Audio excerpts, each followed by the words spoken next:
What's going on, everybody? Welcome to episode 3 of the Four Tires and Fuel podcast. I'm your co-host, Steven Cherrick. I am the rear tire changer on the 38 truck for Front Row Motorsports and the rear tire changer on the 38 Xfinity car for Ryan Sieg Racing. Yep. And I'm John McGee, front tire changer on the 45 truck for Nice Motorsports and the 35 Xfinity car for Joey Gase Racing. And we're here to break down North Wilkesboro, the race we just got back from this weekend, and also to look forward to our races tomorrow and Saturday in Charlotte for the truck, ARCA, and Xfinity series.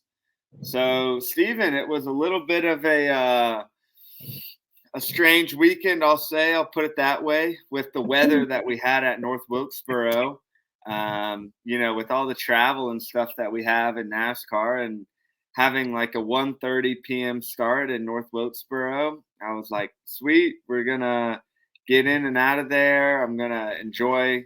I'll be back home by Saturday night and not have to worry about a whole lot. It'll be a nice, easy weekend in terms of travel. And the weather had other plans, didn't it? So unfortunately, It made it a little bit more of a headache for all of us, I think.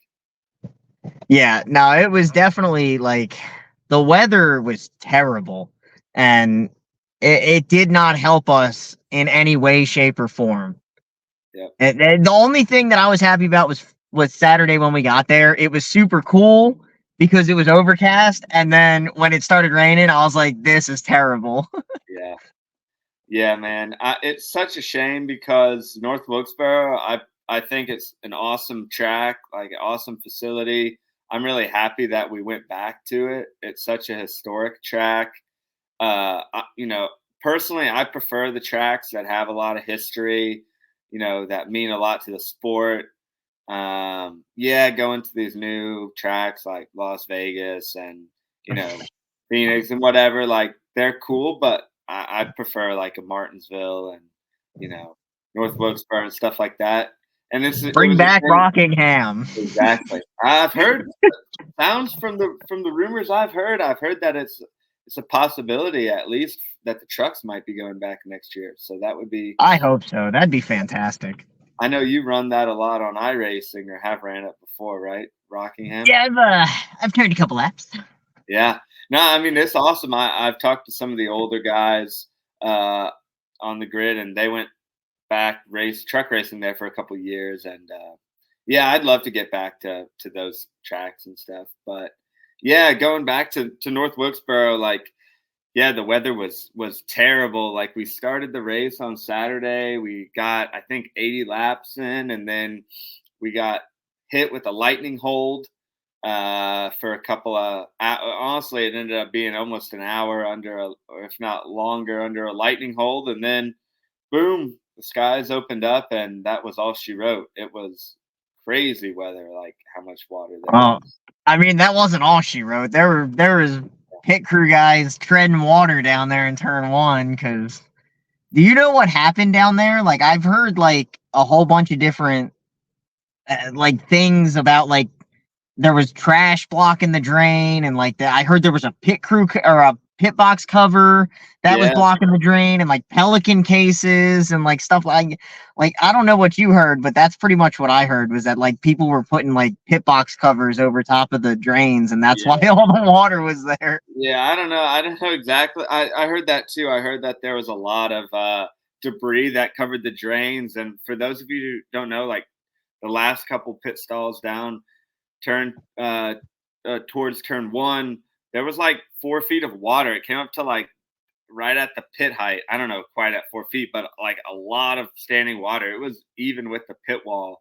And as soon as that kind of drain got cleared, apparently it came back down. But I don't know if you remember, I'm sure you do remember, last year at Chicago Street Course, it was the same way.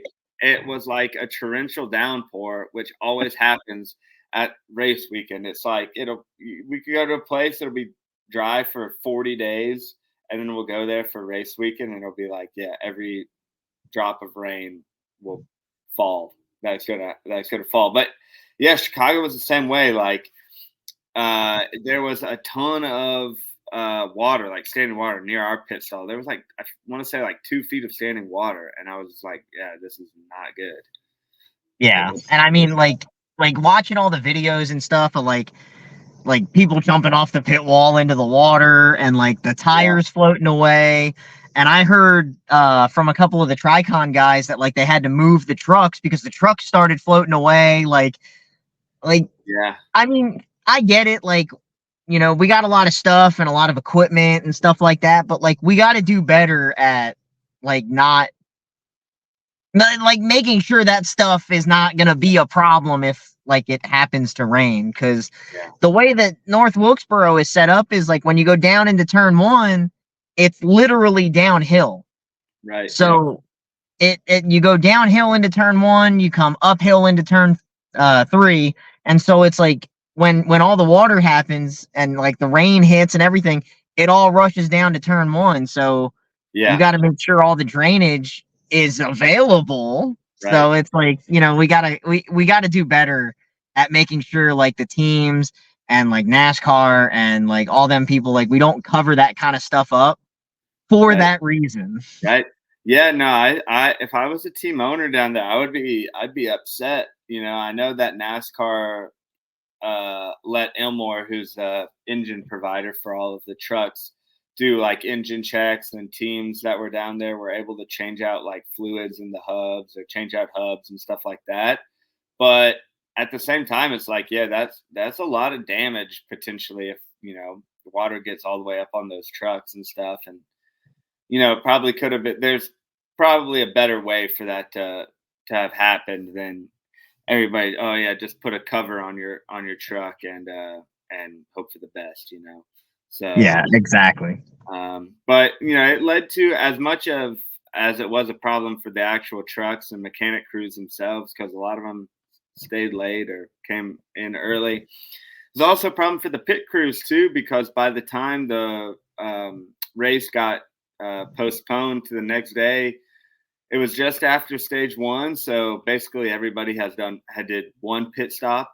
And so it was kind of like, all right, you did one pit stop, and then it was like you had all day to think about it, and you came back the next day, and you had to start the race right from 80 laps in. So tell us a little bit about how your day went on pit road. I know we were actually right next to each other in our pit boxes. We were in pit stall 11. You guys were pit stall 12. So we kind of had a good Yeah. idea of that. I mean, it was cool to be like right next to each other because especially you guys coming off a win and like we were running good and then got wrecked, and it was kind of like, oh, we got like, Johnny's on a good truck, I'm on a good truck, like let's see who's gonna Right? like Yeah, prevail in that kind of situation.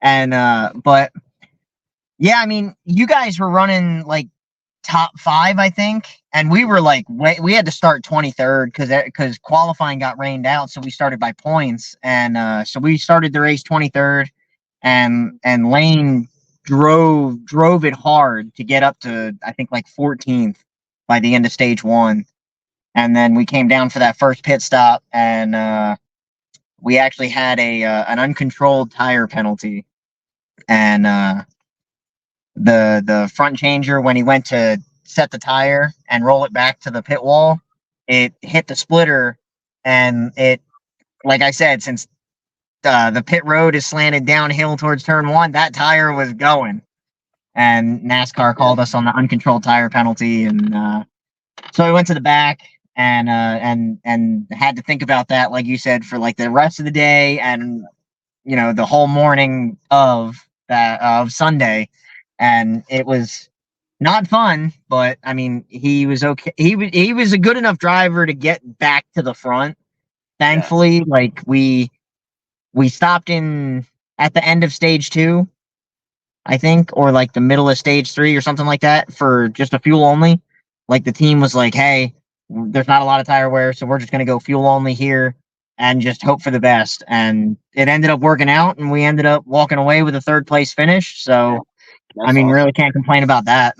No, I mean that's like an example of like, yeah, stuff didn't go your way first stop, but you have the opportunity to have one or two more stops after that, and like, you make the best of it, and you hope you make up for, your mistakes as a crew, and you're able to give your driver the best finish. It always is hard as like a pit crew guy, right? Because it's like, say your last stop of the race is a bad one. It's like, man, you have all week to think about it. Whereas like, I came from a baseball background. It's like you play one game, you go 0 for 4 with 4 strikeouts. It's like, well, that was not good. But all right, you play again tomorrow, and you can have a chance to go 4 for 4 with 4 RBIs. But in racing, it's a little different, right? So it's like, sometimes you do end up on a bad note or whatever, and it's like, all right, you think about that. Try and not think about it, obviously, and still have your confidence there. But it is always in the back of your head. You're like, man, I wish I would have done something differently or whatever. But you guys seem to have to make the best of that situation. Where for us, we just had kind of a bad day on pit road, all in general. Our first stop, we came down and had a little bit of a problem on the right front. It was I hit my 5 lug nuts and hit them clean, and then when I hit my 5 lug nuts, I saw that there was 3 what we call hangers, basically. So lug nuts that were like halfway off the stud, but not all the way off the wheel itself. And so I had to go back and hit those 3, and was probably about a second slow on the right front, and we ended up having a good left side, and so it didn't end up hurting us too bad. We came down in second place, and we came out in third, but that was because the truck behind us only took 2 tires, and they jumped us. So we were the first truck off pit road on 4 tires. So we were honestly in a good position. Going into even though it was a stop that, it wasn't as fast as it could have been, but we were good enough to maintain and to be the first truck off pit road with 4 tires. And then we came down at the end of the second stage. So this is on Sunday, the day after, and it was really tough for us because where we were at on the track, we were right. So on our track position, we came in like right after you guys. So like you guys were pulling into the stall, and our driver Ross Chastain was having to come like right behind him, basically. And there's a new rule now where there's a orange line that cuts off on the box, and the driver, if there's a pit crew in the box in front of you, the driver can't have any of his wheels inside of that orange line.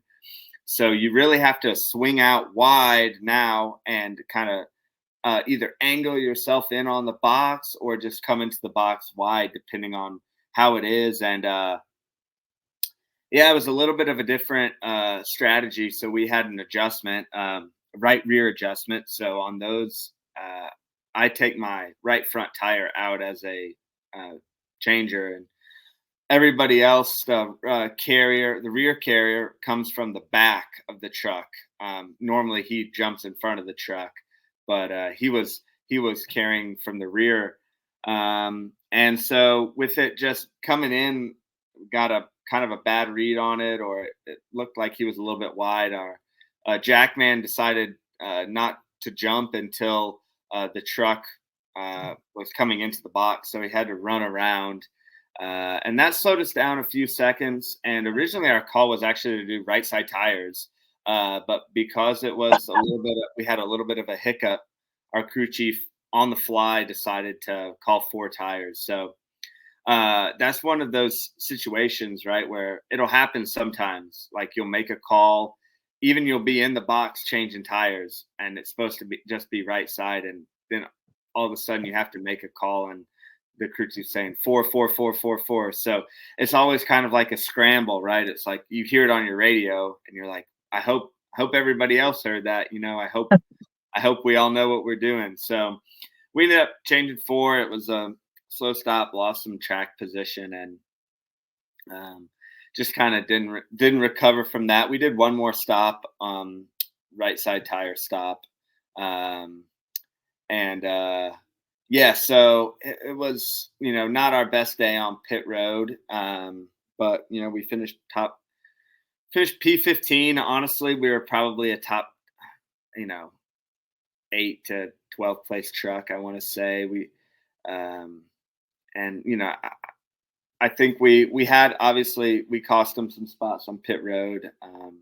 But yeah, so you always try and be as good as you can, and always try and be as consistent. And it's like sometimes it just doesn't go that way. So we have a good opportunity this week going into Charlotte, I think, to run well. We have Caden Honeycutt driving for us this week, and he's been doing really, really well for us this year, especially at the intermediates. Like we were running, I think we finished in 4th place at Texas, and ran well at in Atlanta earlier in the year. We finished in 6th place. So I think we have a really good chance to run well this weekend. And yeah, Stephen, what about you? What are you looking for in terms of your truck, but also in terms of pit road and like the scenario that you're looking at going into Charlotte Motor Speedway this weekend? Well, going into Charlotte, it's like, I think our crew chief texted us yesterday and said we were pit stall 21. Mm-hmm. So it's like, we're right there in the mid pack, and they said they're bringing a new truck, so they're hoping that it's going to be really fast. That that they basically, it's just a straight up race. You're going to pit at the end of stage 1, you're going to pit at the end of stage 2, and then you're going to pit in the middle of stage 3. As long as everything goes green, like if it all goes green, that's what the strategy is going to be. It's a short race. I think it's only 134 laps. So it's very straight up, just 4 tires, 4 tires, 4 tires every time.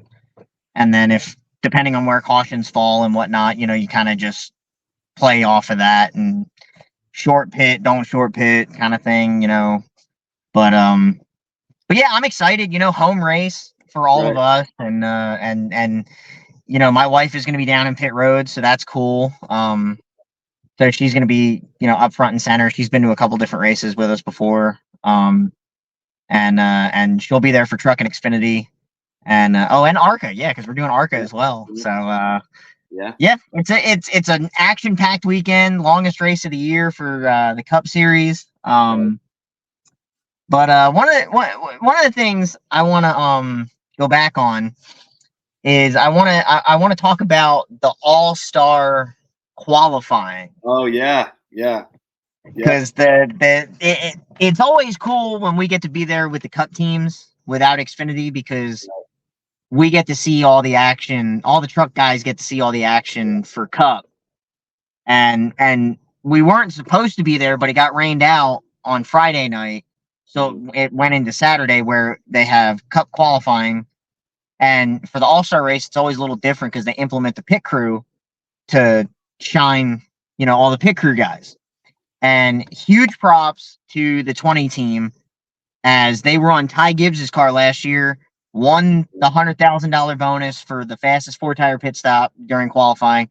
And they followed it up with another fastest 4-tire stop. I don't exactly know what the time was, but they beat everybody else, and they are back-to-back champs on pit road as far as that's concerned. Yeah. But yeah. But I know you and I were down there and we watched it, and what was a lot of the stuff that you were seeing as far as like good pit stops, bad pit stops, mistakes, whatnot. Right. Yeah. So I mean, I think it's a little bit of a different mentality during the race versus this qualifying format for a lot of the teams. When I kind of go over the wall and change tires during a race, like I'm kind of going at 90%. I'm not going 100% of the time. Because when that happens, I feel like you end up missing a lot or running the risk of missing and just being inconsistent. Like I'd rather be consistent running at 90% speed than, running at 100% and risking making a big error, blowing up the stop or something like that. On the flip side, you could have a really fast stop or faster stop, But for me, it's just like, okay, I'm gonna slow down just a tick. I'm gonna make sure I'm as clean as possible. I'm gonna make sure I do everything that I need to do. No penalties, tight wheels, all that stuff. But a lot of the cup guys here, and for good reason, with that much money on the line and also setting your driver's starting position in the race, there was a lot of incentive for those guys to go as fast as possible and to be like right on the edge. And even in the Cup Series already, like with the single lug, that line is really blurred, because a lot of the time the jackmen are, hanging the left rear tire and then turning around and cutting the jack, without even, looking. And, you're just banking on, what you hear and assuming that you got, all four tight wheels. And same thing for the changers, like they're right on the edge of what's a tight wheel and what's not. So, we were talking about it, Steven. It was like, there's realistically probably about 5 or 8 crews on pit road who could have, gotten that $100,000 prize and have won the race. And for those guys, I think it really is like, all right, go out there and you got to be right on that edge of running as fast as you can and hoping everything goes smoothly, But what we were talking about is for the other cars, where it's like, hey, if we know we're a crew we're fast, but we're not we're not an elite crew. We're not a top 5, top 10 pit crew on pit road. We were talking about how if you were just ran a clean pit stop, you didn't have to run at your absolute maximum. But if you ran a clean pit stop, you were going to beat some really good crews who made mistakes, like the 5 crew, for example, the 34 crew. Those guys, there were some really good crews who made mistakes because they were trying to go super, super fast.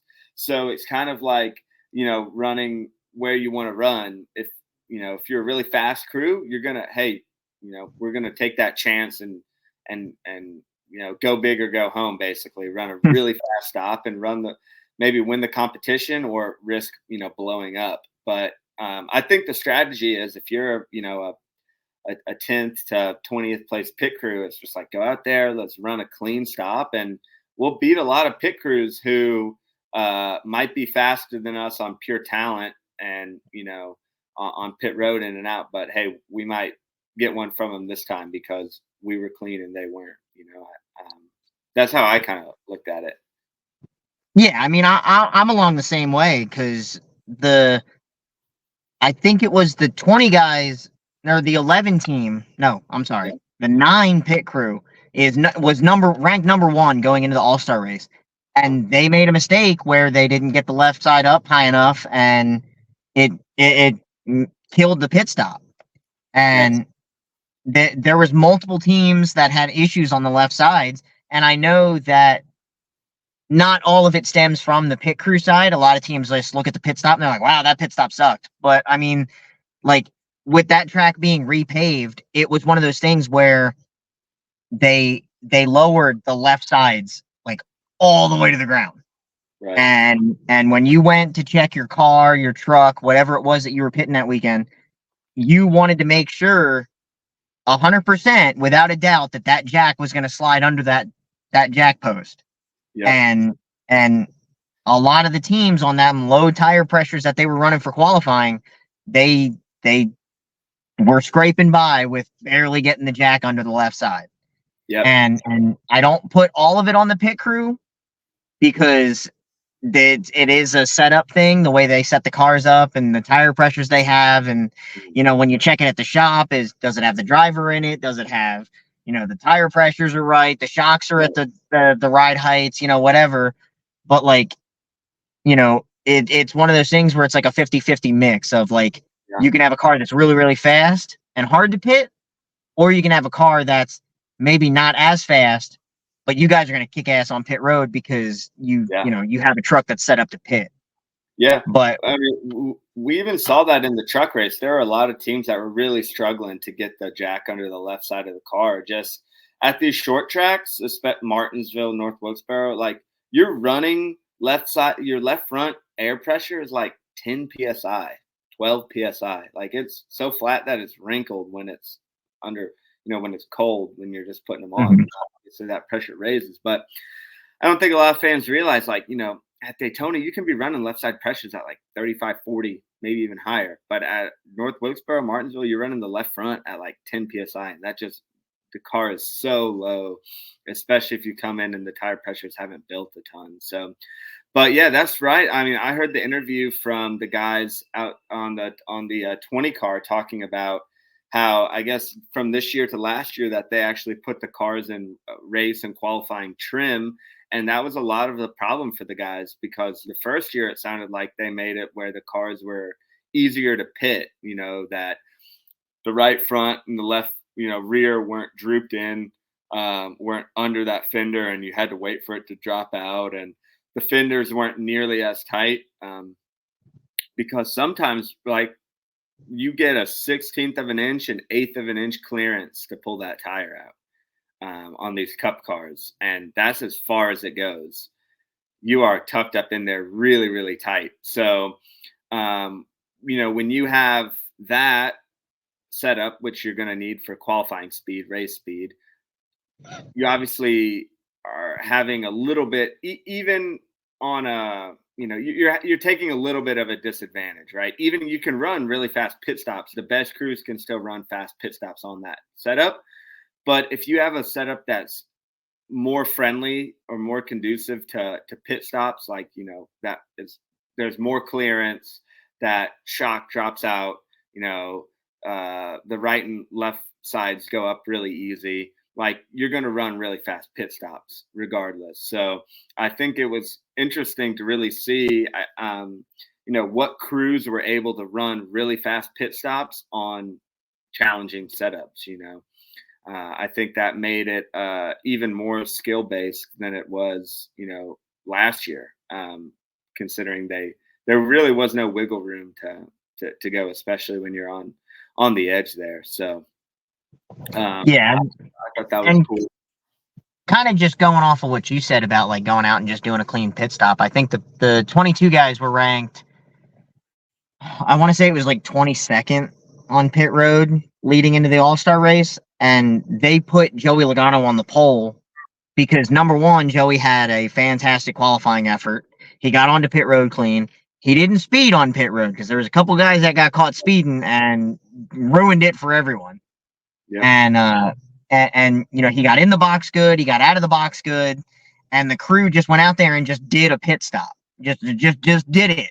And that's what got Joey Logano on the pole. And then they ended up winning the $1 million because he led literally all but one lap. And the only lap he didn't lead was because his pit stall was all the way in turn 4, and Brad Keselowski's pit stall was down in turn 1. So Brad Keselowski led that lap on pit road. So it really doesn't even count. Right. Yep. Yeah. No, and I mean, I think the way that the qualifying setup was set up, it was on the driver almost as much as it was on the pit crew. It's like, all right, can you be right on the pit road speed limit coming in? Can you come into the box hard? Can you leave the box hard? Can you be right on your limit coming out on pit road too? Because if you're a driver and you can gain a 10th or 2 or even a quarter of a second on the total pit road in and out, like, you might have just saved your crew. They could have run, a 10th or 2 slower than another crew. But if you're, a quarter of a second faster than that other driver getting in and out of pit road, then you just won the competition, So I think that was an interesting element. I don't know from a pit crew perspective if I really like it as much, because it is like, and the same token, you could run an 8.5, you could run the fastest pit stop of the day and your driver's speeding on pit road, and it's like, well, you don't get it anymore. I would like for it maybe to be purely on the pit crew, but I do think it's realistic that way, because it is a lot on the drivers too, of how they come in the box, how fast, are they right on the edge of this pit road speed limit? Are they, exiting the box hard? And all this stuff adds up to your total pit road time. So, I mean, I do think it is, if you're wanting to market it as a driver and pit crew, I think, it is realistic to what you're going to see on race day. Yeah. Yeah. And I mean, I kind of like it because it shines the light on the pit crew guys and is like, hey, these guys are in the Cup Series because they deserve to be in the Cup Series. Yeah. Like, I kind of wish we did it for like truck and Xfinity stuff, but then it's like I look at some of the teams that we have, and I'm like, yeah, no, never mind. Yeah. Like, right. Yeah. but No, I mean, what were you you're saying? right. I was just gonna say, I mean, like you were saying, right? Like the best and the worst pit crew on pit road, there's not, they're all really close. We're talking like at most half a second, right? Mhm. Or maybe a bit more. But like the best and worst pit crews on truck and Xfinity, we're talking like 4 or 5 Seconds. seconds. So I mean, it's the same way with the cars that you put out there. Like the worst Cup car in relation to the truck and Xfinity series is a whole lot closer to the fastest Cup car than the worst truck and Xfinity car.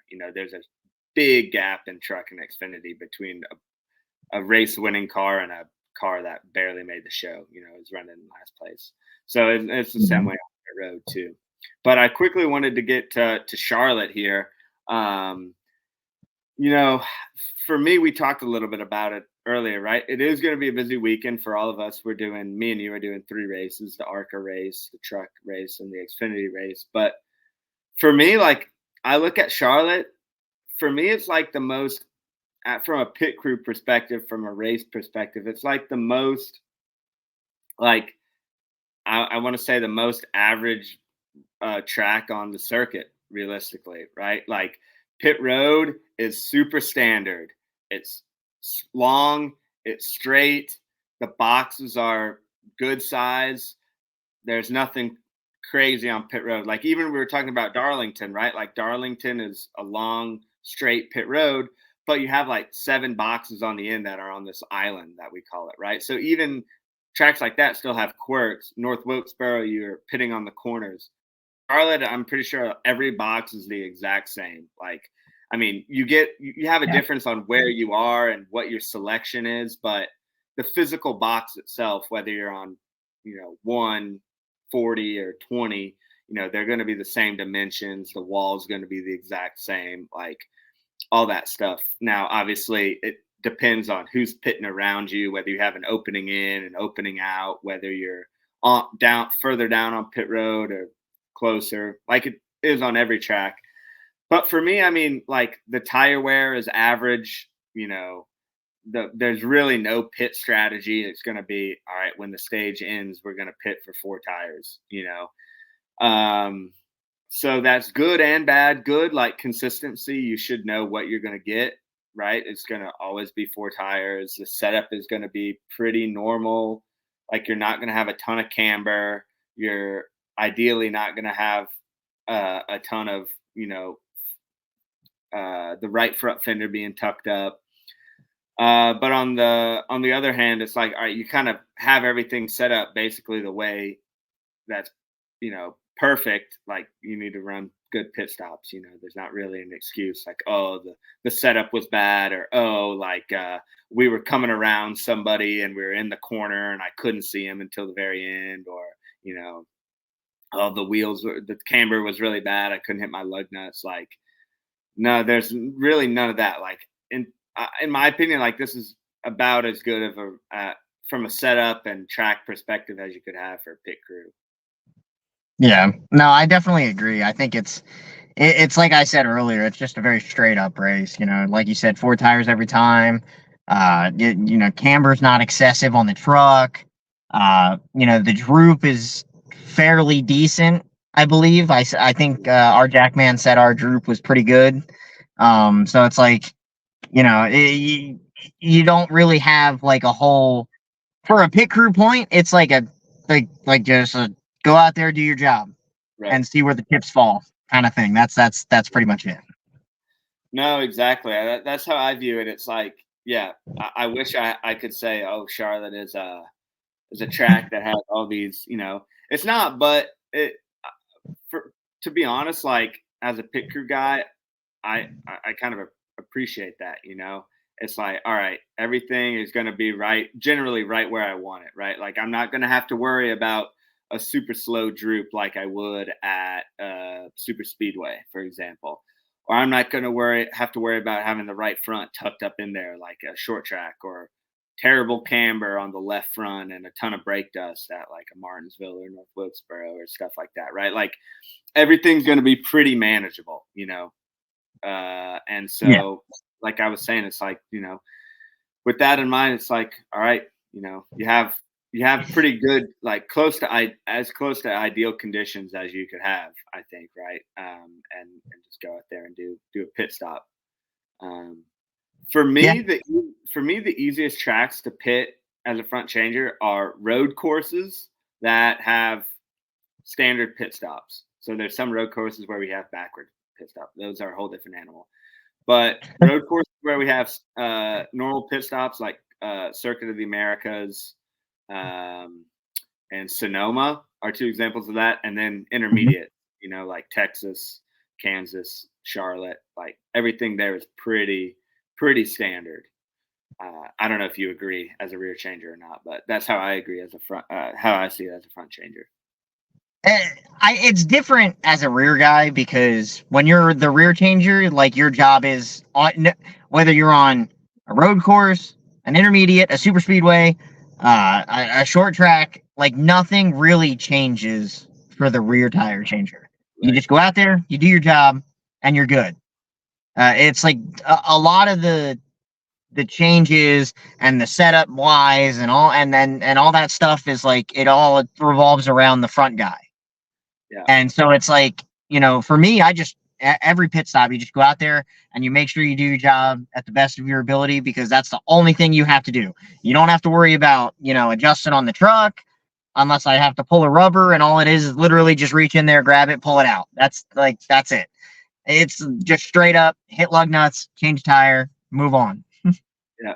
Well, and we're going to do a segment on this soon. I really want to talk about and kind of do a pit stop from a super speedway, a pit stop from a road course, a pit stop from a short track or an intermediate, and a pit stop, from each one of those 4 or 5 different types of tracks, and talk about the variability, right? So you were right. As a rear changer, basically everything's going to be the exact same. There might be where, if it's an aero dependent track, you might have the right front fender, or the right rear and the left rear fender tucked in, especially the right rear fender really close to the wheel well. That might be the only kind of change you have. But as a front changer, you have to deal with changing cambers, brake dust, heat, droops on the right front, all sorts of stuff. So there's a lot more variability for me, I would say, or as for front changers in general, as there are for rear changers. So for me, it's like really important to look, okay, this is what track we're going to this week. Like, this is what I think the truck is going to look like. Luckily, being over at Nice, we get a chance to check our truck each week, which is great. But I always want to try and have that in my mind before I go there. Like, okay, we're going to have camber. Are we going to have camber this week? Yes or no? Are we going to have brake dust and a lot of heat on the wheels? Yes or no? Is there going to be a lot of droop on the right front? Is it going to be tucked in? Yes or no? Like, I kind of go through this checklist each week before I go to, each track and check the truck and all that stuff. And it just helps me get ready, prepared and know what to kind of look for. So. Yeah, I mean, and that's normal to have, like, the checklist or like a game plan, or like, okay, this is like, you have your expectations of like, okay, I know when we go to Martinsville, there's a lot of brake dust and there's a lot of tire heat. Like, that, and then you still have to go through the checklists of like, okay, this is the track we're going to, this is what I should expect, this is what the team told me the setup was going to be like, stuff like that. So that way you can mentally prepare yourself for that first pit stop to be like, okay, I know all this information. Now let me go do my job. And you do your job, and then you're like, okay, now I know what to expect during the rest of the race. Right. Yep. Exactly. Yeah. So it's like, if you asked me what would be my ideal setup, I'd be like, all right, I'd love a right front that isn't tucked up or isn't touching the fender at all. So as soon as I hit my lug nuts, I can pull.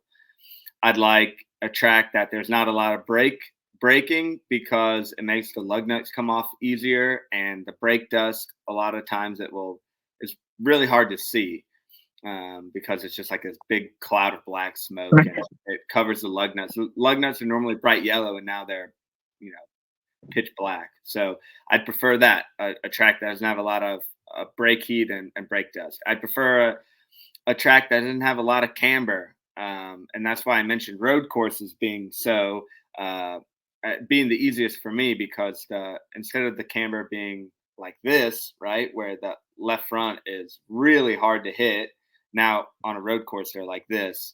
But for an oval, I prefer a track that doesn't have a ton of camber, and so that's like Charlotte. It's just like middle of the road on everything. So it's like, when I look at it, it's like, all right, this is going to be a good setup. Like, we're not going to have to worry about a ton of stuff. And yeah, that should help us out, hopefully, on pit road, I would think. Yeah, that makes it easy to where you can just go out and you're just like, you can kind of relax a little bit when you get to these types of tracks, because you already know that like it's not going to be that hard to pit. You know what the race is going to be. It's 4 tires every time, so it's like, okay, I know that I can go out there and I can just throw lugs around, throw the gun around, and just have some fun with the pit stop. And it's still going to be a good pit stop, and you're still going to get the job done correctly. So it's like this is one of the more fun races, because it's a little bit more laid back, because everything is almost perfect for the situations that you're in. Right. Yeah. No, that's true. And this week we're doing it from a little bit different setup on the video screen, but next week we'll really aim to have some video footage, and we'll show you exactly the differences between the different series and pitting those, or from different track types and stuff, so you guys, the viewers, can get a better idea of what we're talking about. Because it's easy for us to talk about it because we know what it looks like week in and week out, but when I'm talking about how much does camber change from one week to the next, how much does brake dust change from one track to the next, how much does the droop on the right front change from one week to the next, like those are things we want to talk about and show you guys. Just because when I got into the sport, I didn't know anything about it. I was like, oh, they're all circle tracks, they must all be the same. And then it's really like, no, there's a ton of setup changes between let's just say Martinsville to Talladega is pretty extreme. So yeah, Steven, I don't know if you have anything else. Yeah, I mean, I kind of just want to apologize that we got this podcast out late. Like we said, it's Charlotte weekend, so we got a lot of stuff going on. And your boy Johnny, it was his birthday yesterday, so happy birthday, Johnny. Thank you. I'm in my car right now. My son's birthday is today, so I gotta go. I'm gonna go celebrate with them, and yeah, we just apologize that we got it out late. It's been a very busy week with everything going on. It's Charlotte week. It's usually pretty busy this time of year, but yeah, we definitely appreciate everybody that's tuning in and hanging out with us, and and promoting the podcast, because that's what it's about, is trying to just build a relationship with you guys. Yep. And we're going to have some special stuff coming up next week and moving forward. We're going to have some guests on. We're going to have some video footage. So stick with us. It's always weird, man. It's always like the busiest week of the year always ends up being like Charlotte week. And it's like, why? But yeah. It was weird. Like Steven was saying, it was my birthday. It's his son's birthday. With it being on Sunday, like I know I was exhausted when it came on Sunday night and Monday. So it was just kind of all this stuff that was going on. But we'll get back to our normal schedule of recording early in the week and having it out. And we're really looking forward to the stuff that we can show you guys moving forward. And yeah, I think we have a lot of stuff to talk about, and a lot of cool stuff that I think you guys are going to be interested in moving forward. So we'll next time we'll talk to you guys. We'll hopefully be after a successful race weekend, 3 races for the both of us, Truck, ARCA, and Xfinity Series. And yeah, we'll look forward to my hometown track of St. Louis Gateway the next weekend. And that's always a good one for me, being back home there. So yeah, we'll have some good stuff in store for you guys. And we'll look forward to talking to you soon. All right. Till then, you guys be good.